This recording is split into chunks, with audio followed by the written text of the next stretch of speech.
교회를 향한 하나님의 말씀입니다. 1절 제가 먼저 읽습니다. 사대 교회의 사자에게 편지하라. 하나님의 일곱 영과 일곱 뼈를 가지신 이가 이르시되 내가 내 행위를 아노니 내가 살았다 하는 이름은 가졌으나 죽은 자로다. 너는 일깨어 그 남은 바 죽게 된 것을 굳건하게 하라. 내 하나님 앞에 내 행위에 온전한 것을 찾지 못하였노니 그러므로 내가 어떻게 받았으며 어떻게 들었는지 생각하고 지켜 회개하라. 만일 일깨지 아니하면 내가 도둑같이 이르리니 어느 때에 내게 이르는지 내가 알지 못하리라. 그러나 사대에 그 옷을 더럽히지 아니한 자 몇 명이 내게 있어 흰 옷을 입고 나와 함께 다니리니 그들은 합당한 자인 영거라. 이기는 자는 이와 같이 흰 옷을 입을 것이요 내가 그 이름을 생명책에서 결코 지우지 아니하고 그 이름을 내 아버지 앞과 그의 천사들 앞에서 시인하리라. 귀 있는 자는 성령이 교회들에게 하시는 말씀을 들을지어다. 아멘. 에서보두 사빌라. 여러분 요거는 꼭 외우세요. 뭐라 그랬어요? 에서보두 사빌라. 그렇게 외우시면 돼요. 요한계시록에 나오는 일곱 교회가 에베소, 서머나, 두아디라, 에서보두죠. 그러니까 버가모, 두아디라, 에서보두, 사빌라, 사대, 빌라델비아, 마지막 일곱 교회가 라오디게아 교회입니다. 벌써 요한계시록을 시작한 지 엊그제 같은데요. 이제 사대 교회 3장으로 넘어왔습니다. 요한계시록 오늘 본문을 보시면은 어떤 면에서 굉장히 두려운 본문입니다.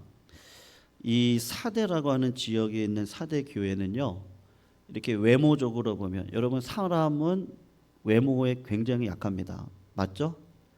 우리는 외모에 약해요. 그래서 그 외모가 사대 교회가 그렇거든요. 굉장히 아름답고 이 아름다운 표현보다도 조금 고급진 표현이 뭐냐면 수려해요. 그리고 그것보다 조금 더 여러분 뭐라고 해야 될까요? 이렇게 졸부도 있고요. 품격이 있는 부자도 있겠죠. 그 아름다움이라는 걸 얘기하는 거예요, 제가요. 그러니까 사람을 딱 보면 이렇게 품격이 있어요. 무슨 말이죠? 줏대가 있는 거죠. 원칙이 있어요. 질서가 있단 말이에요. 그런 아름다움도 있습니다. 그러나 똑같은 아름다움이에요. 똑같은 부요함이에요. 그런데 품격이 없다는 말이죠. 그걸 세상 말로 그게 부라면 졸부일 것이고 그게 아름다움이라면 뭐라고 할 수 있겠습니까? 아름다움을 사악함으로 가지고 있는 어떤 한 여인이라고 할 수도 있을 거예요. 여러분들은 잘 모르시겠지만 세상의 일반 역사에는 잘 거론되지는 않거든요. 그런데 이 루디아라고 하는 강성한 제국이 있습니다.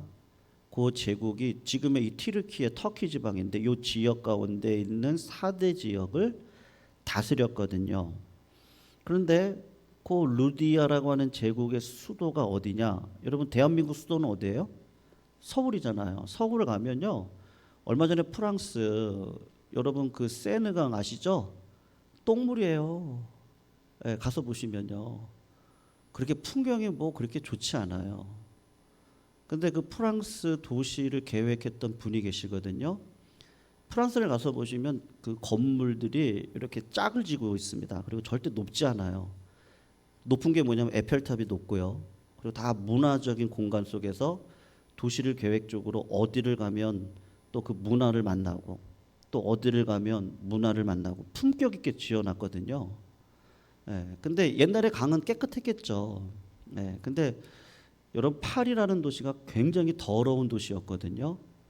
그거를 문화적으로 품위 있게 만들어 놓은 건축 계획, 그러니까 기획을 했던 분이 계셔서 그런 거지 지금도 여러분 지금 뭐 끝났지만 올림픽이 끝났지만 뭐 근대 5종 경기 하면 세느강에서 이렇게 뭐 하죠?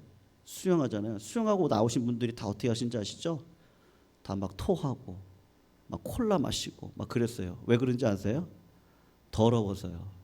얼마나 똥물이면 오염이 얼마나 됐는지 몰라요.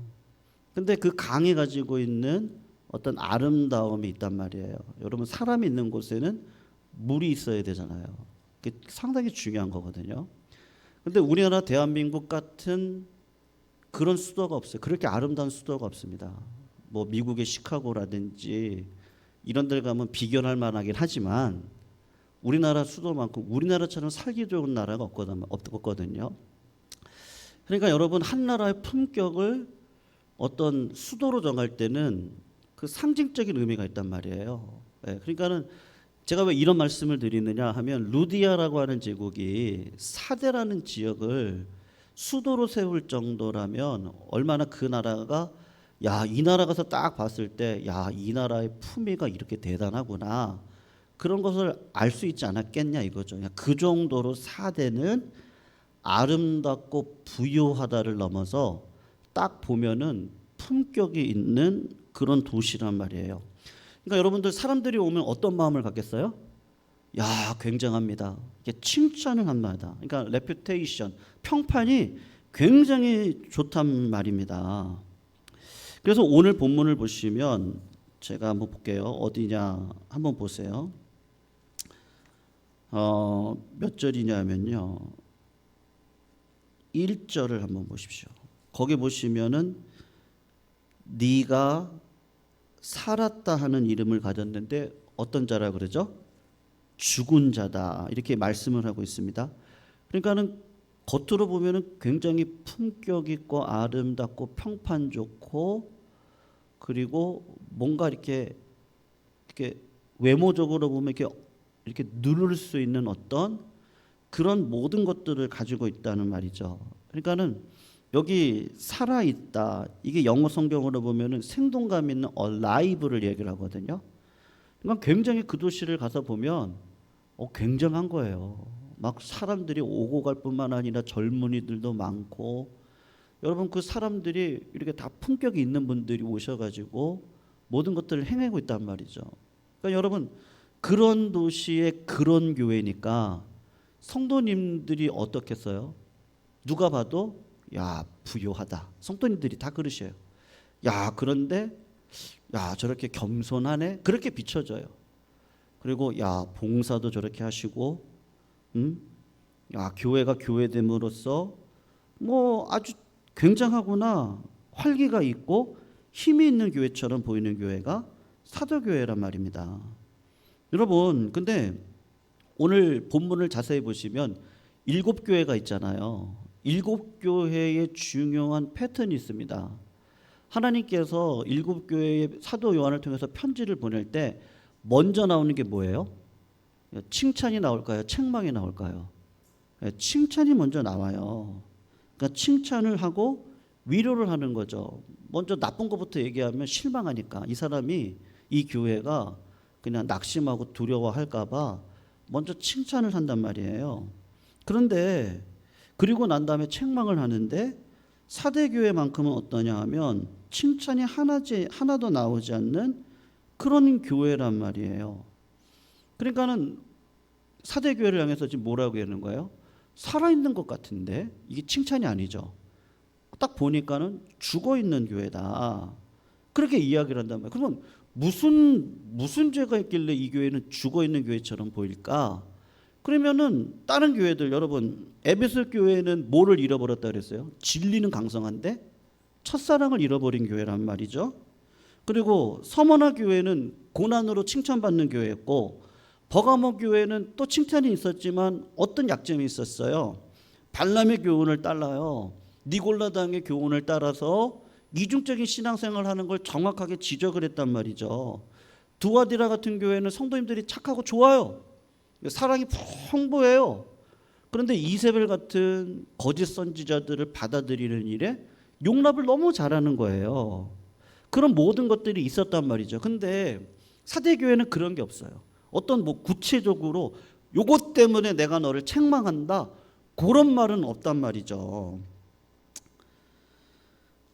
그러니까 여러분 이 교회를 보면 활력도 넘치고 좋은 평판 모든 면을 다 가지고 있고요. 예배도 제대로 드리는 것 같고 봉사도 있고 섬김도 살아있는 것 같은데 주님의 평가는 뭐냐면 야 네가 죽었다 그렇게 이야기를 한단 말이죠. 그러면 구체적으로 뭔지는 모르겠는데 말씀 가운데 우리가 추론은 해볼 수 있거든요. 이 교회가 어떤 교회인지 왜 책망을 받았는지 왜 칭찬은 없었지 우리가 좀 생각해 볼 몇 가지는 있단 말이에요. 한번 생각해 보시죠. 우리 한번 2절을 한번 보세요. 한번 읽어볼게요. 읽어봅니다. 2절입니다. 시작. 너는 일깨어 그 남은 바 죽게 된 것을 굳건하게 하라. 내 하나님 앞에 내 행위에 온전한 것을 찾지 못했다. 우리가 추론을 할 수밖에 없는데 겉으로 볼 때는 굉장히 활기차요. 굉장히 뭐가 있는 것 같아요. 품위도 있는 것 같아요. 근데 하나님이 보실 때는 결핍되었다라고 이야기를 하고 있습니다. 그러면 뭐가 결핍되었겠어요? 사랑이요? 진리가요? 섬김이? 그렇지 않았을 거예요. 바깥에서 볼 때는 분명히 칭찬받을 만한 거예요. 그렇게 하고 있거든요. 그러면 뭐가 결핍되어져 있을까? 바깥으로 볼 때는 표가 안 나는데 여러분 뭐가 결핍되어져 있을까? 이거 굉장히 중요하거든요. 그게 뭘까요? 한번 생각해 보세요. 뭘까요? 네. 중요한 게 있습니다. 이게 생명이거든요. 생명이요. 여러분 성경에서 사도 바울이 하는 얘기가 있죠. 교사가 되려고 하지 마세요. 어떻게 보면 물론 교사가 되는 거 굉장히 어렵습니다. 뭐 공부를 하고 제 바로 밑에 여동생이 뭐 남편도 둘 다 교사인데 이렇게 만나서 얘기를 들어보면 뭐 교사가 돼서 뭐 지금 이제 뭐 이제 교감하려고 지금 그러고 있거든요. 남편이. 그런데 뭐 그게 쉽겠어요? 예, 교감하려고 하면요 외곽으로 놀아야 됩니다. 예, 다른 교사들 안 가려고 하는 데 있잖아요. 예, 시골 같은 데로 일부러 가야 돼요. 거기서 평점도 얻어야 되고 또 굉장히 헌신을 많이 해야 되거든요. 그것도 쉽진 않아요. 교사 되는 거 쉽지 않습니다. 예. 근데 진짜 어려운 게 뭐죠? 여러분 교사 되고 나면 요새는 뭐 학부모님들이 더 큰 소리를 치잖아요. 예. 제 여동생이 거의 우울증까지 갔었어요. 예, 그 정도로 스트레스를 많이 받았어요. 다 그렇진 않아요. 근데 어떤 학부모가 굉장히 뭐라고 해야 될까요? 하여튼간 뭐 그랬으면 떠것 같아요. 양쪽 말을 다 들어봐야 되겠지만 어쨌든 그래요. 예. 그래서 이제 그 스트레스 체크업을 하는 게 있는데 심리학자들 모셔다 놓고 이제 우리 교사들 요새 다 하잖아요. 기업을 가도 다 합니다. 미국식으로 다 하거든요. 다 해요. 사람들을 관리를 다 이 심정적이고 영적인 걸 관리를 하거든요.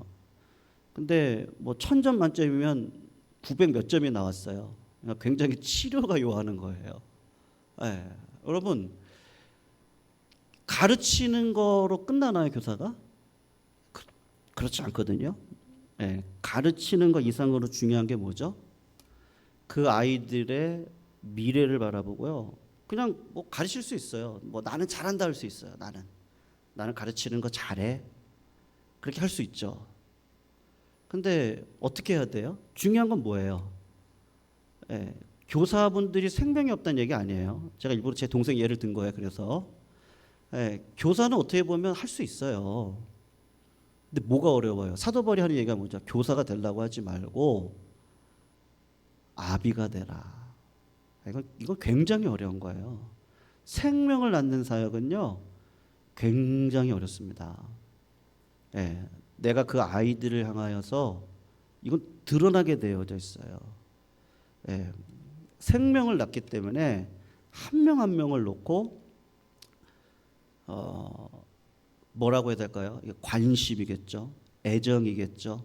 그 사랑이 흘러가고 근데 그 희생적인 사랑이 들어가게 되어져 있거든요.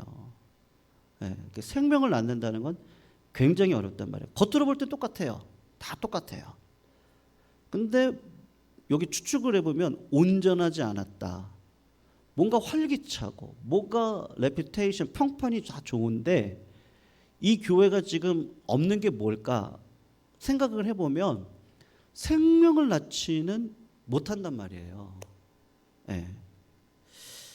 여러분 생명을 낳으려면 중요한 게 있습니다. 제가 이번 주일날 성령에 대한 설교를 좀 하려고 하거든요. 여러분 이 시대에 필요한 건 성령이 필요합니다.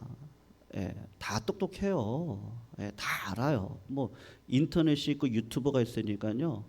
지금은 또 그게 단계가 넘어갔어요. 많은 어르신들이 여러분 유튜브를 하시면서 처음에는 정보가 많으니까 이런 정보 저런 정보를 다 유튜브로 들으세요. 근데 듣다 보니까 어떻게 해요? 가짜가 많거든요. 가짜 뉴스들이. 그러니까 여러분 홍수예요. 정보의 홍수. 뭐 엄청난 홍수인데 먹을 물이 없는 거예요. 먹을 물이. 뭔가 다 열심히 하고 있어요. 뭔가 다 열심히 하는데 진짜 먹을 물은 없는 거예요. 그게 무슨 말이죠? 어떤 정보가 생명 있는 정보는 아니란 말이에요. 다 보니까 그분이 아니 그랬다고? 결국 보면 뭔지 아세요? 다 자기 입, 자기 뭐 몸, 자기가 뭐 하여튼 그거예요 다. 다 보면은 다 지극히 개인적이에요. 지극히. 여러분 자식 하나 키울 때 어떻게 키웁니까? 뭐 다 저보다 다 선배님들이시고 저보다 이미 많은 인생들을 연수를 살아오셨기 때문에 더 잘하실 거라고 생각해요. 네. 부모가 뼈를 깎는 고통이 아니건 가족을 지켜낼 수가 없어요. 네. 가족 하나 지키는 것도 정말로 우리 성도님들 가운데 뭐 어려운 과정 겪으신 분들 제가 처음에 왔을 때 이런저런 얘기들 많이 해주셨는데 저는 우리 성도님들 참 대단하다 생각해요. 네. 어떻게 보면 제가 어떤 교회 사역을 했었는데요. 어떤 집사님이 정신이 늘 빠져 계세요. 여자 집사님이신데. 근데 나중에 이제 신박을 갔죠. 사당동에 살고 계셨는데요. 그런데 뭐 이런저런 이야기를 하시는데 뭐 굉장히 충격적인 사건을 경험한 거예요. 예, 남편에 대해서요. 또 자녀들에 대해서. 그래서 얼굴이 이 반을 놓고 한쪽이 마비가 되셨어요. 얼마나 충격이 컸는지요. 그런데 그 가정을 믿음으로 지키고 계시거든요. 여러분 가정 하나 지키는 것도 내 마음대로 살 수 있죠. 근데 그 도망을 가려고 새벽에 짐 다 싸들고 이거 뭐 옛날 얘기입니다. 요새는 뭐 시어머니들이 며느리 눈치 보지만 예전에는 뭐 그랬나요? 그냥 시집 가면 그런 줄 알고 사셨던 그 시대들. 지금의 우리 뭐 80대 세대들이라고 할까요? 그분들 이렇게 얘기를 성도님들한테 가끔 얘기를 들으면 그러시거든요. 내가 진짜 도망가려고 그랬어요. 남편은 교통사고로 죽고 애들은 뭐 대여섯 명 딸려 있는데 나 이렇게는 못 살겠는 거예요. 내가 왜 여기 와가지고 이러고 살아야 되나? 그래서 짐을 다 챙겨가지고 기차 시간 맞춰서 새벽에 이제 한 5시 50분쯤 6시 기차 타고 이제 서울로 가려고. 그런데 그 막내 놈이 누워가지고 자고 있는데 이게 마음에 딱 걸리더라는 거예요.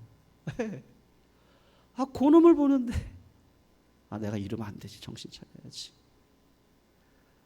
내가 이 가정 책임져야지.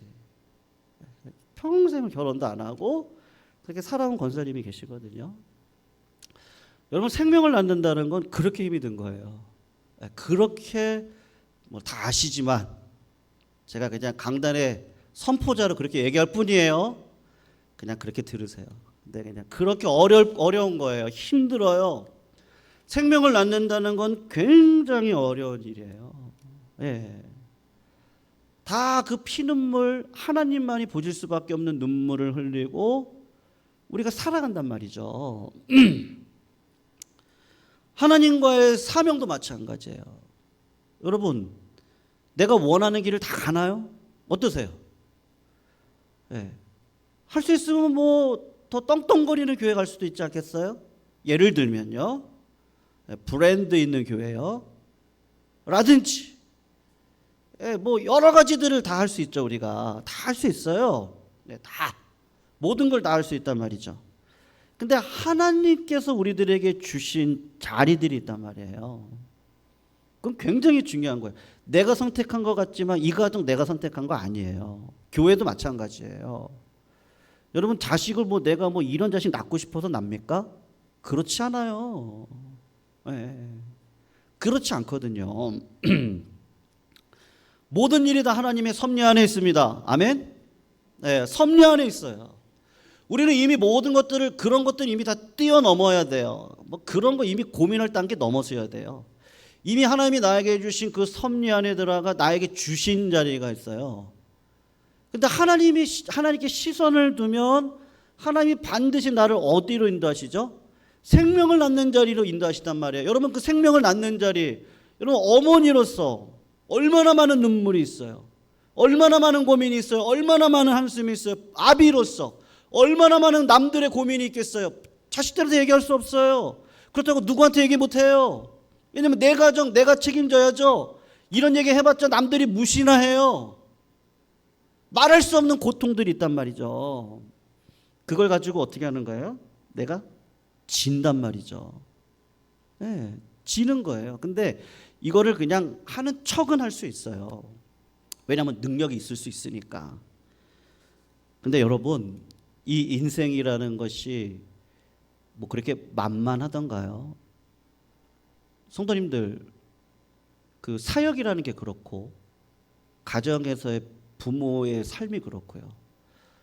굉장한 축복입니다.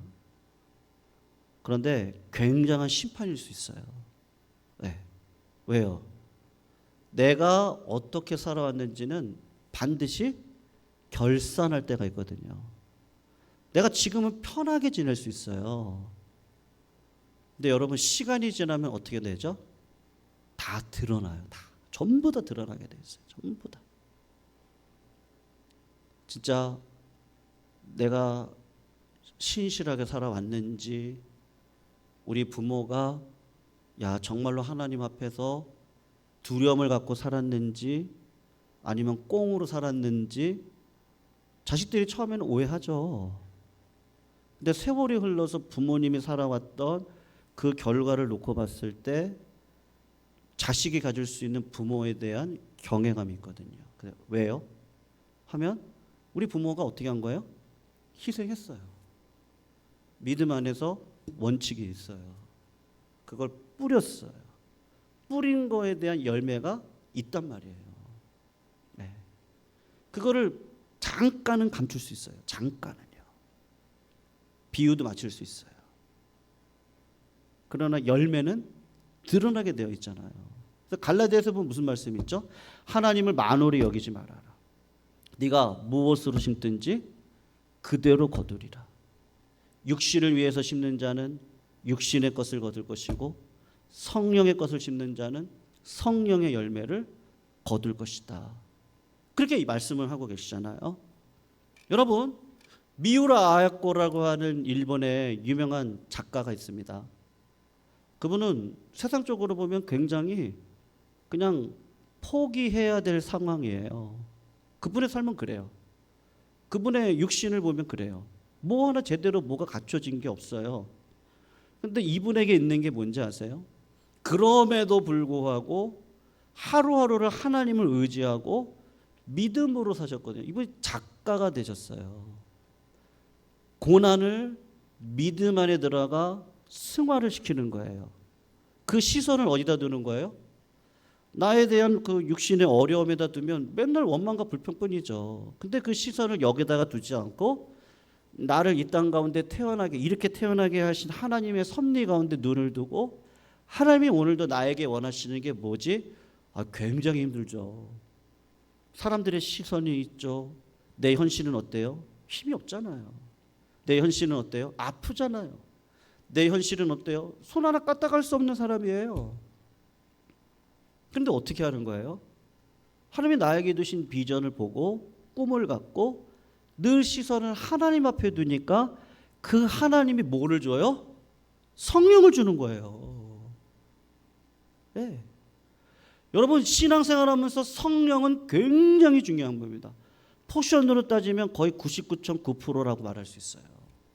네. 내가 기도한다고요? 그걸로 안 됩니다. 내가 말씀을 듣는다고요? 그걸로 안 됩니다. 그걸로 바뀌는 게 아니에요. 결국은 하나님이 나를 바꿔주셔야 되거든요. 맞아요. 사대교회가 신앙을 처음에는 어떻게 보면은 잘 해왔던 것 같아요. 그런데 어느 순간 보니까 경직된 제도, 습관, 이런 모든 것들이 품격이 있고 품위가 있고, 왜요? 보세요. 뭐 성가대가 그냥 우렁차게 하는데 성가대 앞에는 그냥 그 뭐죠? 바이올린에 비올라에 오보에 트럼펫에 드럼에 얼마나 웅장하고 막 좋아요. 그런데 가서 보니까는 생명이 없단 말이죠. 무슨 말이죠? 목말라함이 없는 거예요. 여러분 그러면 성가대 없애시다? 이런 말이에요? 아니죠. 할 수 있으면 성가대 우렁차게 찬양으로 올려드려야 돼요. 거기다가 관현악단까지 있으면 더 좋겠어요. 네. 우리 젊은이들 그런 꿈을 가지고 살아갈 수 있겠으면 좋겠어요. 우리 젊은이들이 저 방송에 꿈을 갖고, 제가 청년 시절에 섬겼던 교회 목사님이 우리 청년들 그런 꿈을 줬거든요. 너희들이 방송실 맡아라. 그 중에 동생 청년은요 그런 쪽으로 지금 일을 해요. 네. 교회에서 꿈을 갖고 헌신하고 봉사하다 보니까 내 삶의 생계가 열렸어요. 네. 그런 일들도 해요.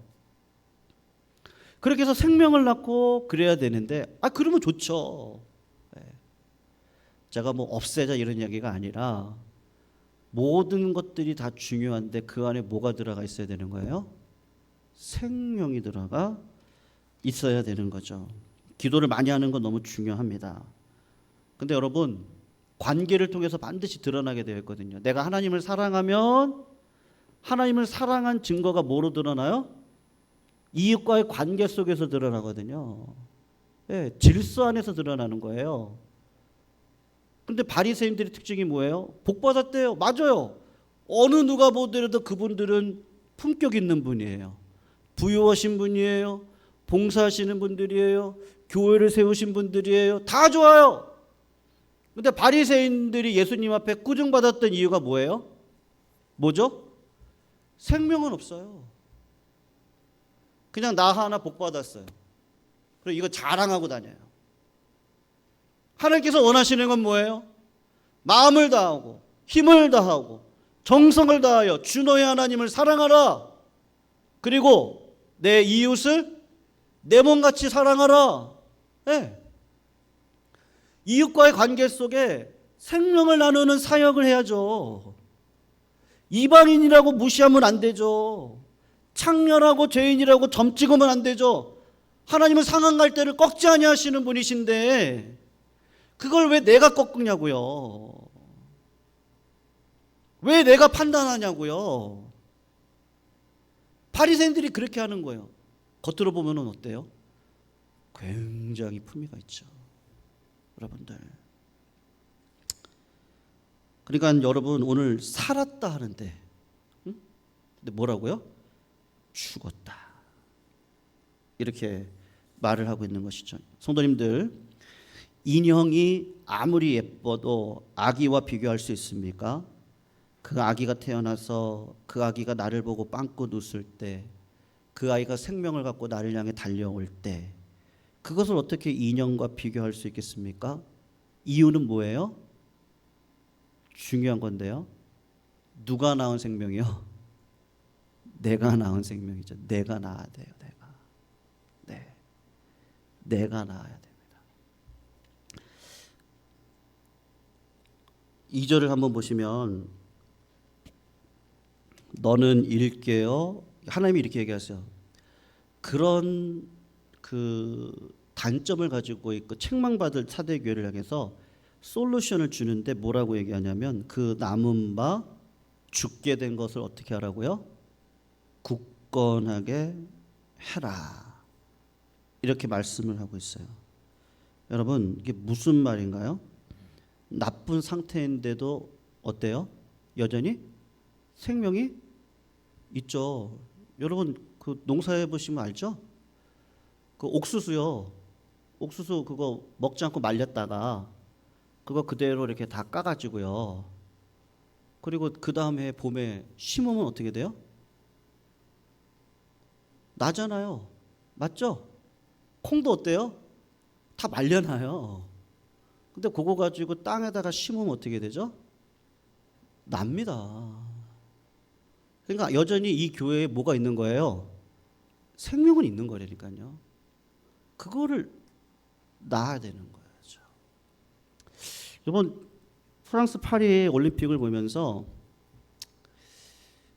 이런저런 생각을 좀 많이 했거든요. 특별히 그 축구협회와 양궁협회를 많이들 비교들을 하세요. 네.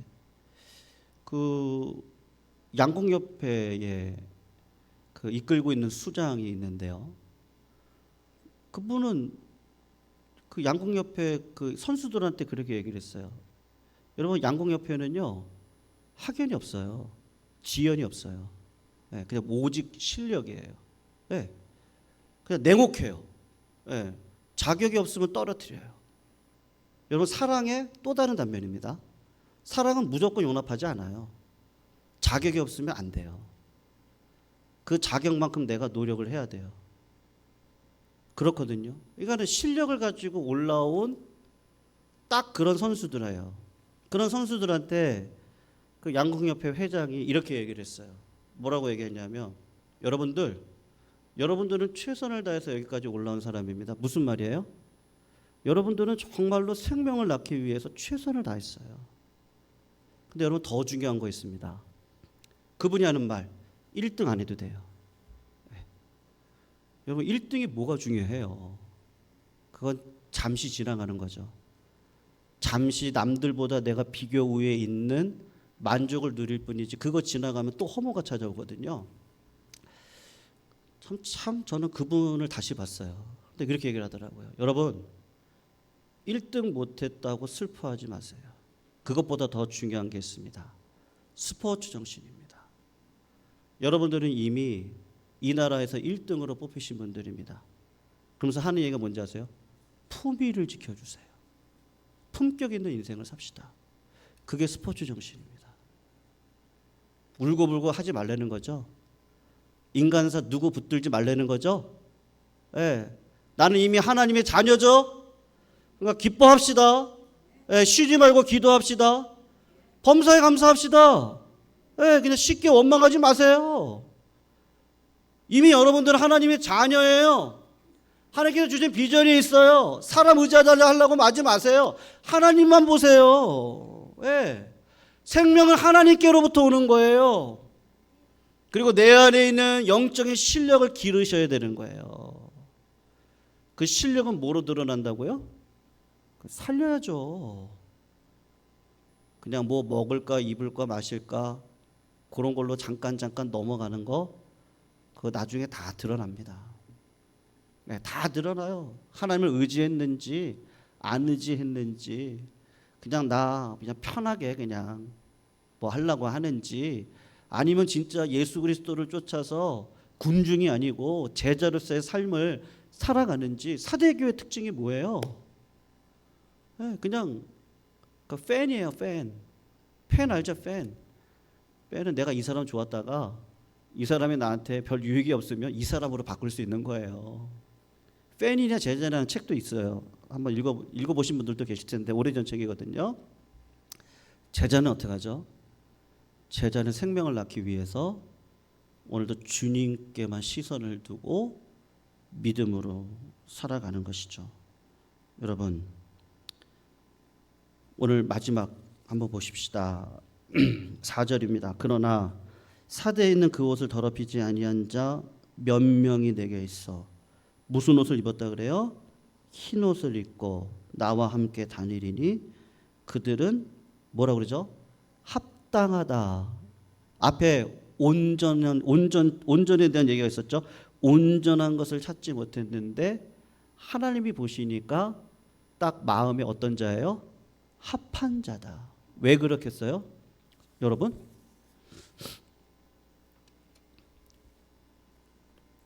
아이를 낳아야 엄마의 마음 알죠? 맞죠?